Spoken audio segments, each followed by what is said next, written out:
Hello everyone, I hope you are doing well in life and I am your physics educator स्वागत पन्ना and you are watching Academic Guy। आज हम बात करने वाले हैं Newton's laws of motion के बारे में।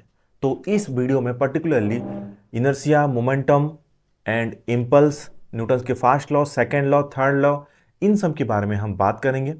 एंड इसके नेक्स्ट वीडियो में हम कंजर्वेशन ऑफ मोमेंटम के बारे में शुरू करेंगे।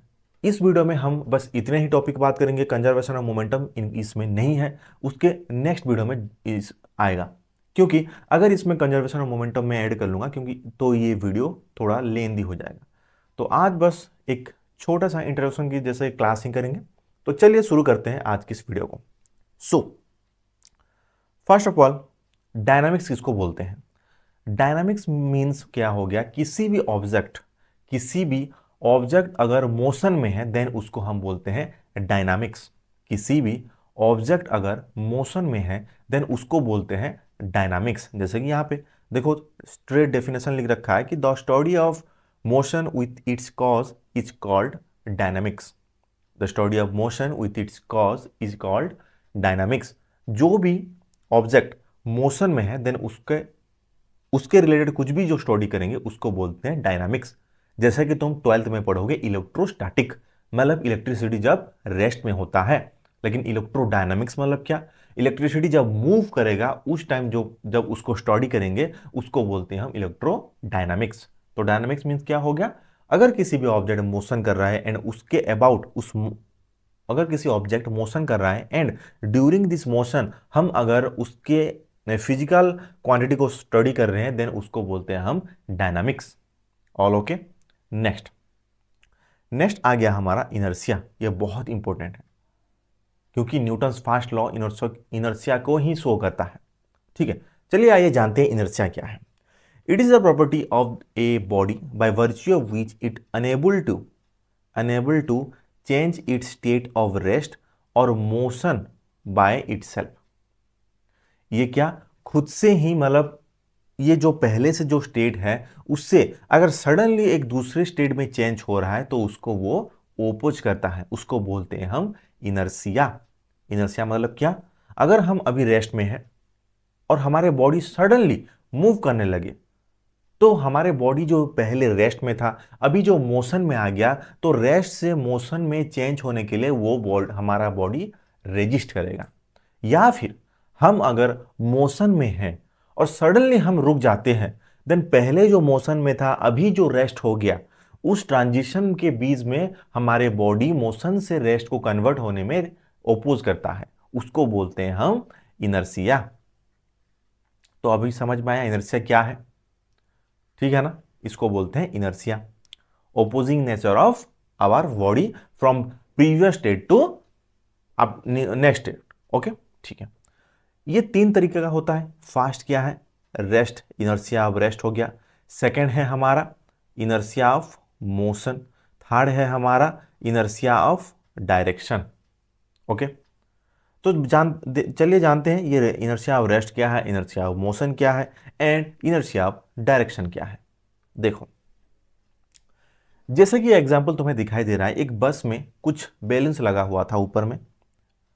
जैसे कि बस आगे चलता गया, बैलून पहले तो स्ट्रेट थे, जैसे बस आगे बढ़ा तो वो कैसे हो गए, ऐसे पीछे होके जा रहे हैं। देखो है कि नहीं, देखो डायग्राम में यहाँ पे देखो ऐसे पीछे होके जा रहे हैं। इसका मतलब क्या है, यहाँ पे देखो ऐसे पीछे होके जा रहे हैं। इसका मतलब क्या है, बैलून पहले क्या था, रेस्ट में था।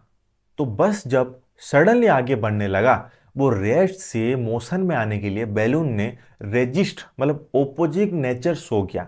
इसी वजह से पहले थोड़ा पीछे हो गया देन धीरे धीरे करके आगे जा रहा है। दिख रहा है ना, पहले क्या था, बस से जब लगा हुआ था वो क्या था, रेस्ट में था तो वो स्ट्रेट होके ही था।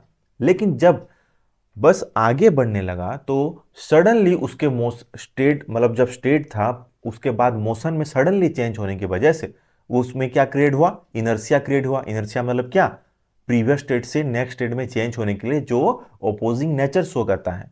तो वो पहले रेस्ट में था, अभी जब मोशन में आ गया तो इसीलिए ये पीछे होके उसके बाद थोड़ी देर बाद ये मोशन में आ रहा है। समझ में आया? ये हो गया इनर्शिया ऑफ रेस्ट। पहले रेस्ट था फिर जब मोशन में आया तो थोड़ा पीछे होके आगे जा रहा है। समझ में आया कि नहीं इनर्शिया ऑफ रेस्ट क्या है? All clear? नेक्स्ट नेक्स्ट आ गया हमारा इनर्शिया ऑफ मोशन। ठीक उसका उल्टा है। इनर्शिया ऑफ रेस्ट में जो पढ़े हैं उसका उल्टा है हमारा इनर्शिया ऑफ मोशन। उसमें क्या होता है देखो, पहले जो गाड़ी में एक बंदा बैठा था वो तो आराम से बैठ के जा रहा था, लेकिन जैसे ही सडन गाड़ी स्टॉप हुआ, जैसे कि दीवार में टकरा गया ना गाड़ी, देखो दीवार में टकरा गया, तो जैसे ही सडनली गाड़ी में स्टॉप हुआ तो जो बंदा था वो क्या था, मोशन में था। तो सडनली उसके मोशन में जो रेस्ट हो गया उसको रेजिस्ट करने के लिए या फिर अपोज करने के लिए इनर्शिया क्रिएट हो गया, जिसके वजह से वो गाड़ी रुकने के बाद भी वो क्या हो गया, आगे बढ़ गया। समझ में आया? ये हो गया इनर्शिया ऑफ मोशन। पहले मोशन में था, जैसे सडनली ब्रेक मारा या फिर किसी दीवार में टकरा गया, वो उसमें जो पर्सन बैठा था वो क्या हुआ, रेजिस्ट करते हुए वो भी आगे बढ़ गया। रेस्ट मोशन से रेस्ट में आने के लिए जो रेजिस्ट करेगा उसके वजह से वो क्या हो गया, आगे बढ़ गया।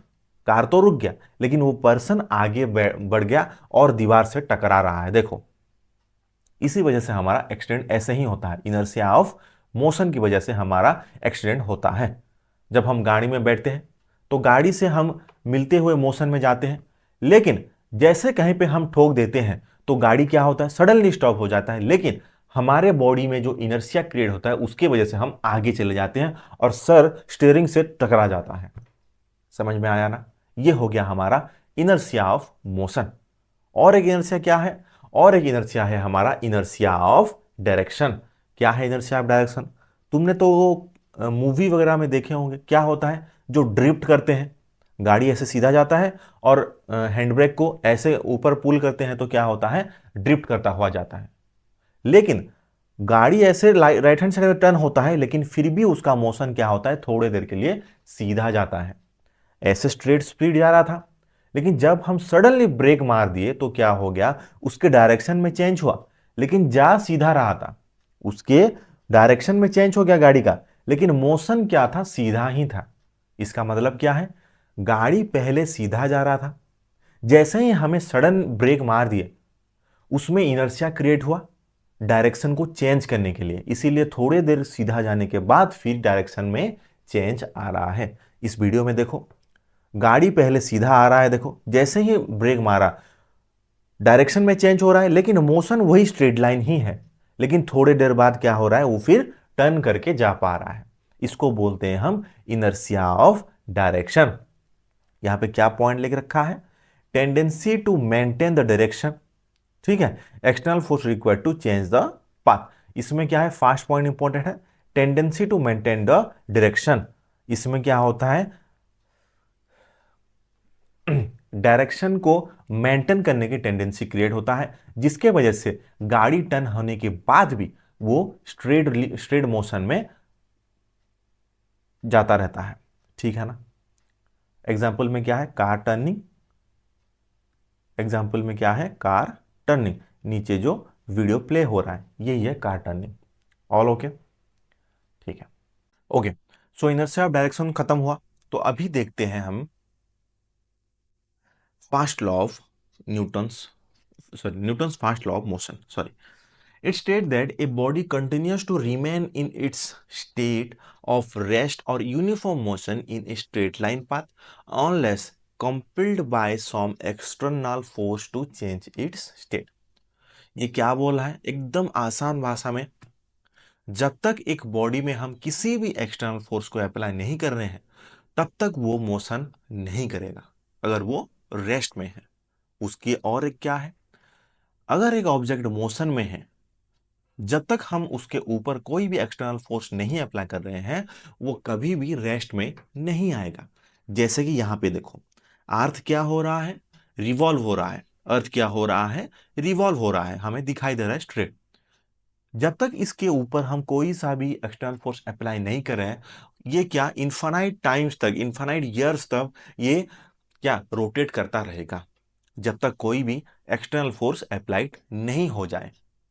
उसी तरह अगर हम एक पेन को या फिर किसी भी ऑब्जेक्ट को एक टेबल के ऊपर रख दिया, अगर उसके ऊपर जब तक हम कोई सा भी एक्सटर्नल फोर्स अप्लाई नहीं किए तब तक वो मोशन में नहीं आएगा, है कि नहीं।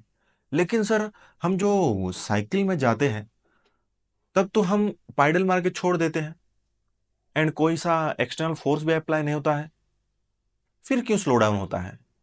अरे बेटा देखो, उसमें तुम्हें दिखाई नहीं देता है कोई सा भी एक्सटर्नल फोर्स, लेकिन उसमें एक्सटर्नल फोर्स लगता है।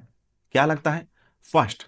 फास्ट होता है हमारे जो एआर है उसके वजह से थोड़ा ड्रैग फोर्स लगता है जिसके वजह से स्लो डाउन होते हैं।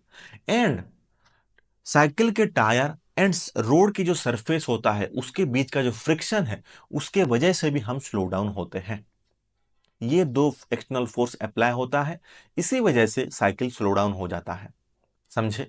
लेकिन अर्थ जो रिवॉल्व कर रहा है वहां पे स्पेस में करता है, और उसमें क्या, स्पेस में क्या होता है, एआर नहीं रहता है, वैक्यूम रहता है। इसीलिए उसमें कोई सा भी ड्रैग फोर्स या फिर फोर्स एआर की वजह से रेजिस्टेंस फोर्स अप्लाई नहीं हो रहा है। तो इसीलिए अगर वो मोशन में है, जब तक कोई भी एक्सटर्नल फोर्स हम अप्लाई नहीं कर देते तब तक वो क्या रहेगा, मोशन में ही रहेगा। फास्ट लॉ समझ में आया। और ये क्या करता है, law of quantitative definition of force को डिफाइन करता है। Sorry qualitative, sorry qualitative force के क्वालिटी, फोर्स के क्वालिटी के अबाउट ये डिफाइन करता है। फोर्स के क्वालिटी को ये डिफाइन करता है, कैसा फोर्स है उसके ऊपर ये डिफाइन करता है फास्ट लॉ ऑफ मोशन, ये याद रखना। क्वालिटेटिव डेफिनेशन ऑफ फोर्स कौन कौन शो करता है, fast law of motion. Fast law of motion force के क्वालिटेटिव डेफिनेशन को शो करता है, मतलब किस तरीके का फोर्स है उसको शो करता है हमारा फास्ट लॉ। समझ में आया कि नहीं? चलिए, तो नेक्स्ट है हमारा मोमेंटम। मोमेंटम क्या है? Amount of motion present in a body. तो इसको हम एक रियल लाइफ एग्जांपल से समझते हैं। पहले think of A bowling ball. Bowling ball समझे हो ना, जो बड़ा सा बॉल होता है सॉलिड का पूरा, उसको बोलते हैं bowling ball. And a tennis ball. क्या क्या है? एक बॉलिंग बॉल है, एक टेनिस बॉल है, rolling at a same speed towards you. Rolling at a same speed towards you, तुम्हारी तरफ सेम स्पीड में मोशन कर रहे हैं, सेम स्पीड में। हाँ, the bowling ball is heavier obviously, so it has more momentum than the tennis ball. If you try to stop both, it will be harder to stop the bowling ball because of its greater momentum. देखो, सीधा और simple language में अगर हम समझे, momentum को हम देख नहीं सकते, उसको हम फील कर सकते हैं। कैसे? देखो, अगर तुम खड़े हो रास्ते पे, एकदम से रियल लाइफ तुम फेस भी किए होगे ऐसे, ये तो मैंने ऐसे ही एक एग्जांपल दिया था, ये तुम कभी भी फेस नहीं कर पाओगे, लेकिन मैं जब अभी एग्जांपल दे रहा हूं ये तुम रियल लाइफ में भी फेस कर चुके हो। क्या है? देखो, अगर हम रास्ते की एक साइड में खड़े हैं, हमारे साइड से एक बाइक जा रहा है 80 किलोमीटर पर आवर पे, हमारे साइड में एक बाइक जा रहा है 80 किलोमीटर पर आवर पे, ऐसे करके क्रॉस हुआ, तो उसके वजह से जो हवा का जो फोर्स होगा हमारे ऊपर जितना पड़ेगा, अगर एक ट्रक ट्रक या फिर बस वही 80 किलोमीटर पर आवर स्पीड पे हमारे साइड से गुजर जाए तो सेम होगा क्या? सेम होगा क्या? नहीं ना। ऑब्वियसली यार, ट्रक या फिर बस को हम एग्जाम्पल के तौर पे लेते हैं तो उस पे जो एयर हमारे तरफ आएगा वो ऑब्वियसली ज्यादा होगा, तो वही जो ज्यादा आ रहा है उसको बोलते हैं हम मोमेंटम। तो मोमेंटम को तुम देख नहीं सकते, उसको तुम फील कर सकते हो। समझ में आया कि नहीं? तो बाइक में क्या हो रहा है, 80 किलोमीटर पर आवर पे जाने के बाद भी उससे जो हवा निकल रहा है वो क्या हो रहा है, हमें हमारे ऊपर इतना इम्पेक्ट नहीं कर रहा है। लेकिन उसके जगह पे एक ट्रक ले लिए, तो वो अगर 80 किलोमीटर पर आवर पे जाएगा तो उसके जो जाने की वजह से हवा साइड में आएगा, उसका इम्पेक्ट हमारे ऊपर बहुत पड़ेगा। तो इससे तुम फील करो कि हम मोमेंटम किसको बोलते हैं। समझ में आया? तो यहां पे भी एक एग्जांपल है तुम्हारे लिए, bowling ball and tennis ball, दोनों अगर तुम्हारी तरफ आ रहे हैं देन ऑब्वियसली यार बॉलिंग बॉल को पकड़ने के लिए तुम्हें ज्यादा डिफिकल्टीज होगा क्योंकि वो हेवियर रहता है देन टेनिस बॉल। समझे? तो इस यहां से निकल के आया कि मोमेंटम मास एंड वेलोसिटी के ऊपर डिपेंड कर रहा है। मोमेंटम किसके किसके ऊपर डिपेंड करता है? मास एंड वेलोसिटी के ऊपर डिपेंड कर रहा है। देन इसको हम मैथमेटिकली कैसे रिप्रेजेंट करेंगे? मैथमेटिकली इसको रिप्रेजेंट करेंगे, ये होता है vector quantity, P vector equal to mass into velocity vector. इसको हम लिख सकते हैं क्या? Mass into velocity. क्लियर? इतना समझ में आया कि नहीं? लेकिन इसका यूनिट क्या होगा? सिंपल है यार, मास का क्या होगा? केजी। वेलोसिटी का क्या होता है? Metre into second inverse. बस खत्म बात। अगर यहाँ पे इनिशियल मोमेंटम दे रखा है तो उसको रिप्रेजेंट करते हैं पी आई पे, जिसको हम लेंगे एम यू। यू मतलब क्या होता है? Initial velocity. और ये हो गया फी फाइनल, जिसको हम लेंगे एम भी। इसको अगर वेक्टर में लिखेंगे तो यू के ऊपर वेक्टर, वी के ऊपर वेक्टर। यू हो गया हमारा इनिशियल वेलोसिटी एंड वी हो गया हमारा फाइनल वेलोसिटी। तो इनिशियल मोमेंटम और फाइनल मोमेंटम भी वैसे ही हो जाएगा। तो समझ में आया मोमेंटम क्या होता है? Amount of motion present in the body. हो गया ना? अमाउंट ऑफ मोशन मतलब क्या? जो ट्रक अगर 80 किलोमीटर पर आवर पे आ रहा है, उसका मोशन ज्यादा होगा तो हमारे ऊपर एयर का इंपैक्ट भी ज्यादा पड़ रहा था। लेकिन बाइक क्या हो रहा है? 80 किलोमीटर पर आवर जा रहा है तो उसका इंपैक्ट हमारे ऊपर कम था, क्योंकि उसका मोशन कम था और मोमेंटम भी कम था। समझ में आया? ठीक है। अभी नेक्स्ट, ये तो खत्म हो गया। नेक्स्ट और एक, अभी आ गया second law. It state that the time rate of change in momentum of a body is directly proportional to applied force and takes place in a direction of applied force। मतलब यहां पे क्या बोल रहा है? Rate of change of momentum, मतलब momentum अगर time के रेस्पेक्ट में चेंज हो रहा है देन वो दोनों डायरेक्टली प्रोपोर्शनल होंगे फोर्स के साथ। एंड ये क्या देता है? फास्ट लॉ ऑफ मोशन क्या देता? Qualitative definition of force. लेकिन ये क्या देगा? Quantitative definition of force. Fast law क्या दे रहा था? Qualitative definition of force. लेकिन सेकेंड लॉ क्या दे रहा है? क्वांटिटेटिव डेफिनेशन ऑफ फोर्स दे रहा है। समझ में आया कि नहीं? ठीक है। अभी क्या करेंगे, सेकेंड लॉ ऑफ मोशन का जो एक स्टेटमेंट है उसको हम मैथमेटिकली देखेंगे क्या बोल रहा है, उससे कैसे फोर्स निकल रहा है। देखो और एक बार देख लेते हैं, यहां पे क्या बोल रखा है? Time rate of change of momentum, मतलब मोमेंटम अगर चेंज हो रहा है with respect to change, sorry time, then ये डायरेक्टली प्रोपोर्शनल हो रहा है फोर्स के। और अगर इसमें limit del T tends to zero not equal to zero, tends to zero मतलब बहुत स्मॉल हो जाए, देन ये del P del T directly proportional F जो है ये हो जाएगा DP by dt directly proportional to f। And ये प्रोपोर्शनलिटी कांस्टेंट हटाने के लिए हम f के dp बाय dt भी लिख सकते हैं, जिसको हम k p के जगह पे हम m v बाय dt भी लिख सकते हैं। एंड उसके साइड पे k, m तो मास है, m तो मास है, वो टाइम के रेस्पेक्ट में तो चेंज तो नहीं होता है ना मास। अगर तुम 9 बजे 40 kg हो, 10 बजे क्या तुम 55 हो जाओगे क्या? नहीं ना, वही सेम रहोगे। तो इसीलिए ये तो कांस्टेंट है। तो बचा क्या? डी फी बाय डी टी। तो ये हो जाएगा के एम ए। और लेट ये जो प्रोपोर्शनलिटी कांस्टेंट के है इसको 1 ले लिए, तो एफ इक्वल टू क्या आ गया? हमारा मास इनटू एक्सलरेशन। ये हो गया हमारा F, mass into acceleration. And इसका यूनिट क्या हो जाएगा? केजी मीटर सेकंड के पावर में -2। और इसको न्यूटन ने निकाला है तो हम न्यूटन कैपिटल एन में भी रिप्रेजेंट करते हैं। समझ में आया कि नहीं? सेकंड लॉ, सेकंड लॉ समझ में आया? Time rate of change of momentum is called, is directly proportional to force, और इसको इज कॉल्ड फोर्स भी तुम बोल सकते हो। देखो हमने प्रूव किया कैसे फोर्स हो रहा है। समझ में आया? और फर्स्ट लॉ क्या देता है? Quantitative definition of force. Second law क्या देता है? Qualitative definition of force. अभी नेक्स्ट चलते हैं हम एक स्पेशल केस। इसमें क्या होगा?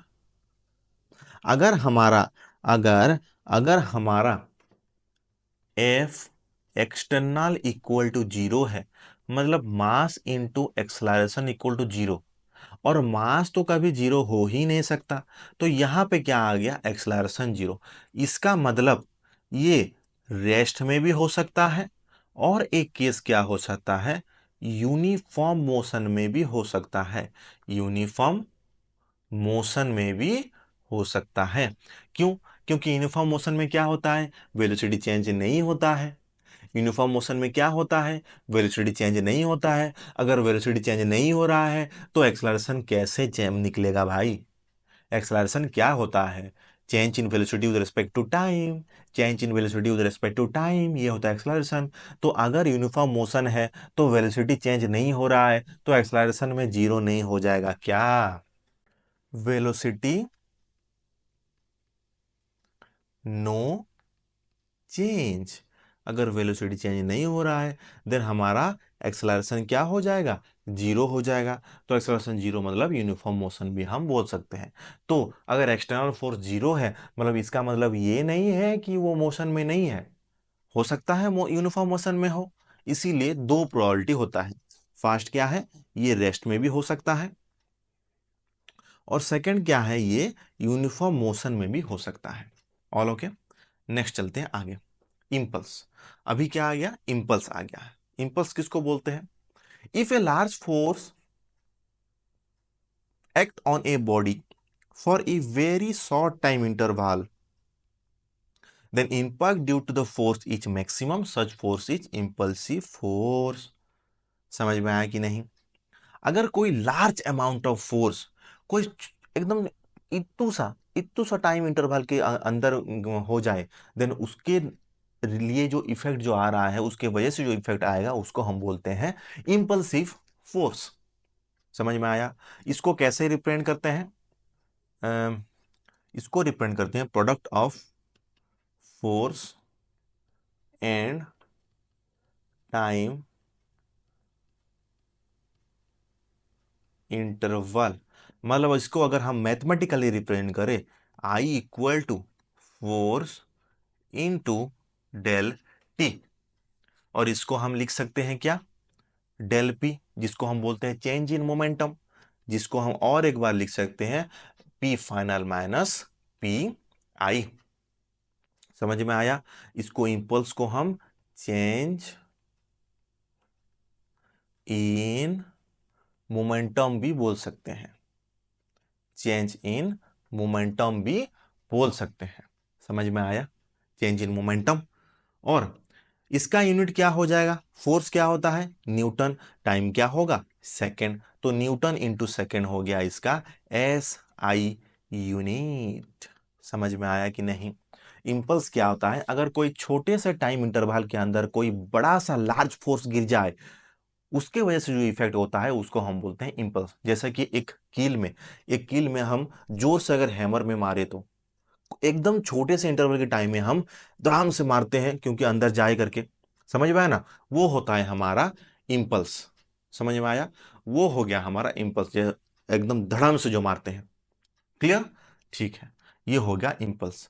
नेक्स्ट आ गया हमारा, रियल लाइफ का एग्जांपल दे रखा है। ठीक है, जो बॉल को कैच करते हैं हम, कैसे करते हैं, एकदम सडनली नहीं पकड़ते ऐसे। जो मैच वगैरह भी देखते हो, जो कैच धरते हैं ऐसे करके लेके आते हैं। क्यों ऐसे करके क्यों लेके आते हैं? क्योंकि उसका इंपल्स थोड़ा कम हो, उसका इंपल्स थोड़ा कम हो, इसीलिए उसको क्या करते हैं, ज्यादा टाइम तक हाथ में रहे और उसका फोर्स थोड़ा थोड़ा कम होता जाए, ताकि हाथ में कोई इफेक्ट ना करे। इसी वजह से वो जो कैच पकड़ते हैं, पहले करके स्लो डाउन करके पीछे लेके आके पकड़ते हैं, ऐसे डायरेक्ट पकड़ नहीं देते हैं। समझ में आया? ऐसे डायरेक्ट नहीं पकड़ते हैं, ऐसे पीछे लेके आके पकड़ते हैं, क्योंकि इंपल्स को कम करने के लिए। नीचे आ रहा है ना, टाइम इंटरवल क्या हो रहा है, ज्यादा हो रहा है, और फोर्स क्या हो जाएगा, डिक्रीज हो जाएगा, तो इंपल्स क्या होगा, कम हो जाएगा। इंपल्स क्या होगा, कम हो जाएगा। समझ में आया कि नहीं? इसी वजह से क्या करते हैं, वो डायरेक्ट ऐसे नहीं पकड़ते हैं, उसको ऐसे पीछे की तरफ लेके होल्ड करते हैं बॉल को। समझ में आया? ठीक है, चलो नेक्स्ट। ये थोड़ा डायग्रामेटिक वे में मैं इन्फोग्राफिक को ऐड करने के लिए ऐसा किया है, कोई नहीं, वही थ्योरेटिकल को बस डायग्रामेटिक वे में मैं लिख रखा है इसको। नेक्स्ट आ गया हमारा थर्ड लॉ। ये बहुत इंपॉर्टेंट है, ये बचपन से तुम सुनते आए हो, ठीक है ना। Every action there is an equal and opposite direction. मतलब अगर ए बॉल था और एक बी बॉल है, अगर ये ए बॉल बी के ऊपर फोर्स अप्लाई किया एफ ए बी, और बी बॉल ए के ऊपर अप्लाई किया F B A, then F A B equal to क्या हो जाएगा, माइनस एफ बी ए हो जाएगा। ये होता है हमारा थर्ड लॉ। मतलब कोई सा अगर हम एक्शन कर रहे हैं देन उसका ओपोजिट रिएक्शन मस्ट होगा। इसको हम लिख सकते हैं action equal to minus of reaction. समझ में आया? Action equal to minus of reaction भी लिख सकते हैं, और इसको बोलते हैं both are mutual force. Okay, both are mutual force भी हम इसको बोलते हैं। नेक्स्ट देखो, ये जो थर्ड लॉ अप्लाई होता है ये एक ऑब्जेक्ट में नहीं अप्लाई होता है। जैसे कि यहां पे डायग्राम पे देखो, ये बंदूक से गोली तो निकल रहा है, बंदूक से गोली निकल रहा है, तो एक्शन कहां पे हो रहा है, बंदूक पे, सॉरी गोली पे हो रहा है, जिसकी वजह से वो आगे जा रहा है। लेकिन रिएक्शन गन में हो रहा है। देखो ऐसे है, बंदूक है ऐसे, गोली आगे गया लेकिन गन पीछे हो रहा है, गोली आगे गया लेकिन गन पीछे हो रहा है, मतलब एक्शन हुआ। ओके, वो फोन में थोड़ा कॉल आ जा रहा है तो मेरा वीडियो पॉज हो जा रहा है, इसीलिए बैक कर मैं थोड़ा रुक के सेटअप कर रहा हूँ, इसीलिए लेट हो रहा है, ठीक है। तो देखो हम कहा थे, यहाँ पे क्या था, गोली में एक्शन हो रहा है लेकिन गन में क्या हो रहा है, रिएक्शन हो रहा है। तो क्या हो गया, मतलब यहाँ से क्या समझ में आ रहा है, हमारा जो न्यूटन थर्ड लॉ है एक ही ऑब्जेक्ट में अप्लाई नहीं होता है। अगर एक ही ऑब्जेक्ट में अप्लाई होता, जैसे कि ये पेन है, इसमें अगर एक्शन भी आ रहा है रिएक्शन भी आ रहा है, देन ये क्या हो जाता, रेस्ट हो जाता, क्योंकि दोनों कैंसल आउट हो जाते हैं। एक्शन हो जाता, रिएक्शन हो जाता, एंड दोनों कैंसल आउट हो जाता एंड ये रेस्ट हो जाता। लेकिन एक्चुअल में क्या हो रहा है, गन के एमओ में, जो एमओ मतलब बुलेट में जो एक्शन हो रहा है, गन में रिएक्शन हो रहा है, जिसके वजह से वो कैंसल आउट नहीं हो पाता है ओपोजिट होने के बाद भी। दोनों एक्शन एंड रिएक्शन ऑपोजिट होने के बाद भी वो कैंसलड होके जीरो नहीं हो सकते, क्योंकि वो अलग अलग दो ऑब्जेक्ट में अप्लाई होता है। समझ में आया? अलग अलग दो ऑब्जेक्ट में अप्लाई होता है। जैसे कि मैं बार बार एग्जांपल दे रहा हूं गन का, एमओ आगे जा रहा है लेकिन गन हमारा पीछे, एमओ आगे गन पीछे, एक्शन रिएक्शन, एक्शन रिएक्शन। तो इसीलिए दो ऑब्जेक्ट में एक्शन रिएक्शन आ रहा है, इसी वजह से दोनों कैंसल आउट होके जीरो नहीं हो पाते हैं। समझ में आया? ठीक है, नेक्स्ट अब आगे बढ़ते हैं। आज का लास्ट टॉपिक है अपैरेंट वेट। देखो अपैरेंट वेट क्या होता है, apparent weight is how heavy something feels instead of how heavy it actually is. It can change depend on where you are और हाउ यू आर मूविंग। मतलब actual में क्या है हमारा वेट, लेकिन हमें अभी क्या फील हो रहा है उसको हम बोलते हैं अपैरेंट वेट। रियल मतलब क्या होता है, जो हमें एक्चुअल में हमारा वेट, लेकिन अपैरेंट वेट मतलब जो हमें रियल में फील हो रहा है, अभी एक्चुअल में उतना नहीं है लेकिन फील हो रहा है। ये हो गया हमारा अपैरेंट वेट। देखो हम समझते हैं, ये जो लिफ्ट वाला या फिर इलेवेटर वाला प्रॉब्लम होता है, इसमें क्या है, अगर इलेवेटर मूविंग अपवर्ड है, ये अपवर्ड जा रहा है, मतलब हमारा रिएक्शन फोर्स कहाँ है, ऊपर है, और हमारा बॉडी का वेट कहाँ है, डाउनवर्ड है, जिसको हम एम जी लेते हैं। अच्छा, बॉडी का वेट डाउनवर्ड है एंड हमारा रिएक्शन फोर्स ऊपर, मतलब रिएक्शन तो हम नहीं बोल सकते, हाँ रिएक्शन ही मान लेते हैं, या फिर हमारा जो एलिवेटर का मोशन है अपवर्ड हो रहा है। तो मतलब ये जो कैसे समझाऊं तुम्हें, हाँ यहाँ पे देखो, एक बॉक्स है, इसके ऊपर की तरफ एक फोर्स है, नीचे की तरफ एक फोर्स है, दोनों अगर ऑन इक्वल फोर्स है, अगर ऑन इक्वल फोर्स है, तो जो फोर्स ज्यादा होगा उसकी डायरेक्शन में ये बॉक्स मूव करेगा। जैसे कि यहाँ हो गया हमारा 5 न्यूटन, ये होगा हमारा 1 न्यूटन, तो ऑब्वियसली ये बॉक्स ऊपर की तरफ मूव करेगा, है कि नहीं? ऊपर की तरफ मूव करेगा।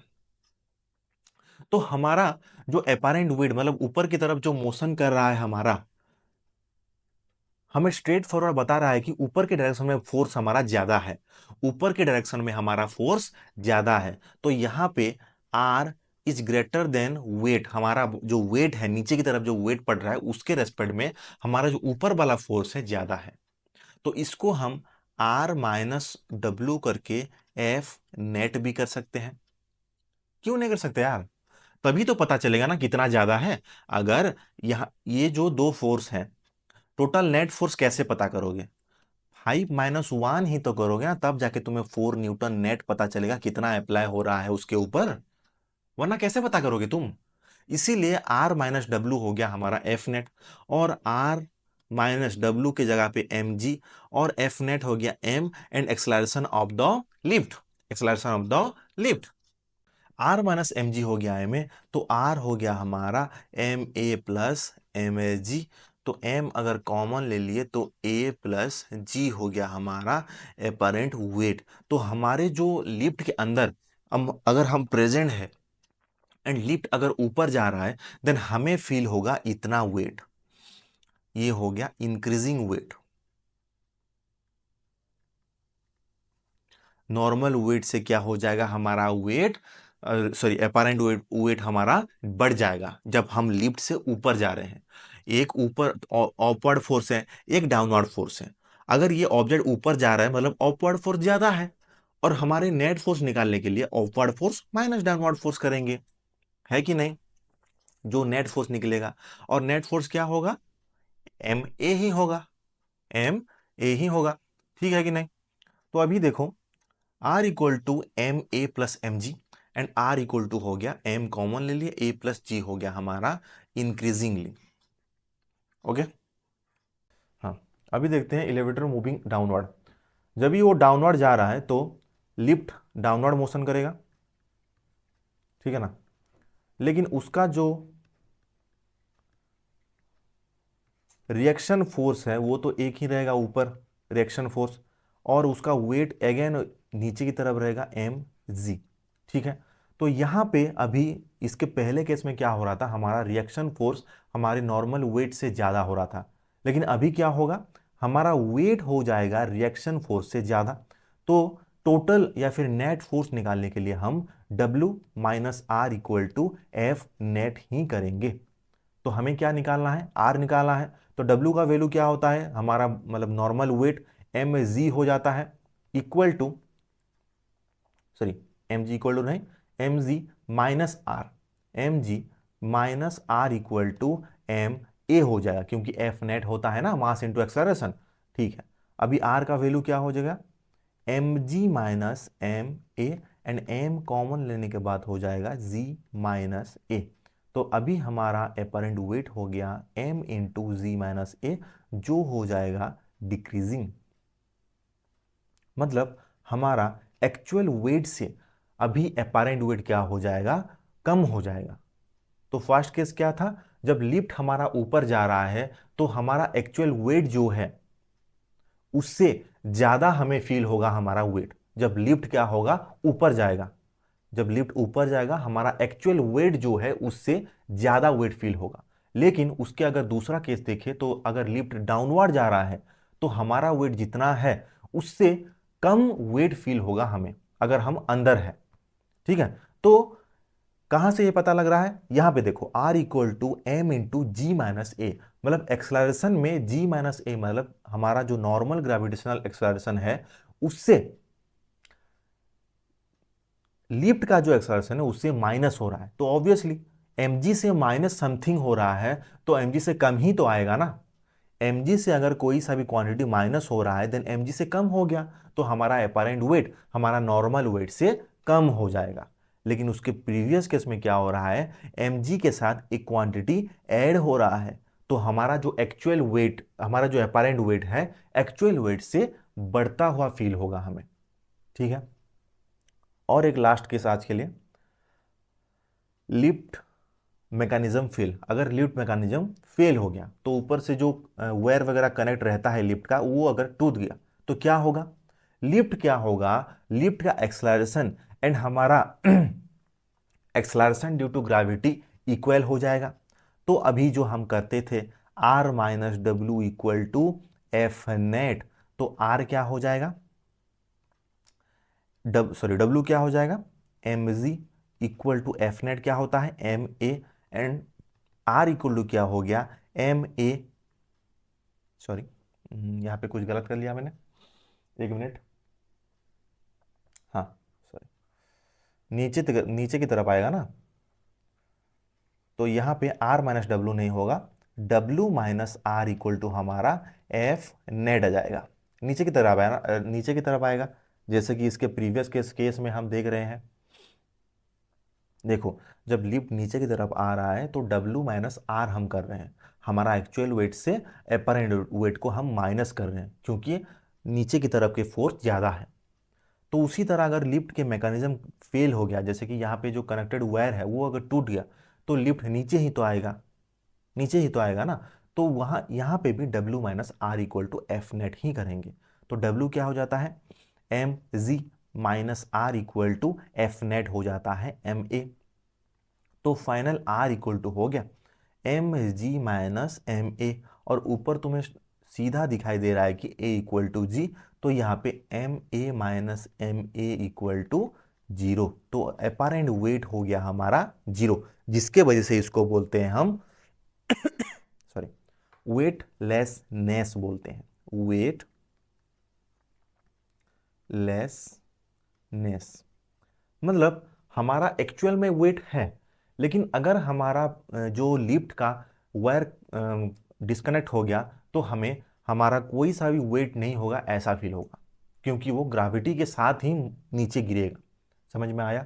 तो जब लिफ्ट ऊपर जा रहा है तो हमारा अपेरेंट वेट क्या हो जाएगा, इंक्रीजिंग हो जाएगा। लिफ्ट अगर नीचे जा रहा है, फर्स्ट केस में क्या था, लिफ्ट अगर ऊपर जा रहा है तो अपेरेंट वेट हमारा इंक्रीज हो रहा है, और नीचे जाएगा अगर लिफ्ट तो अपेरेंट वेट डिक्रीज हो जाएगा। अगर लिफ्ट मैकेनिज्म फेल हो गया, मतलब उसका जो कनेक्टेड वायर होता है लिफ्ट का, वो अगर टूट गया, देन हमें कुछ भी वेट फील नहीं होगा, इसीलिए उसको बोलते हैं वेटलेसनेस। ठीक है। नेक्स्ट क्लास में हम बात करेंगे कंजर्वेशन ऑफ मोशन के बारे में। आज के लिए बस इतना ही। अगर आपको अच्छा लगा होगा video, then do like share and subscribe, और किसी भी अगर डाउट है तो यहाँ पे मेरा इंस्टाग्राम आईडी है, और इस पीडीएफ में लिंक भी मैं अटैच करके रखा हूँ, तुम इजीली पूछ सकते हो, और नीचे डिस्क्रिप्शन बॉक्स में टेलीग्राम चैनल है, इसका पीडीएफ वहाँ पे मिल जाएगा। So tata bye bye and good night.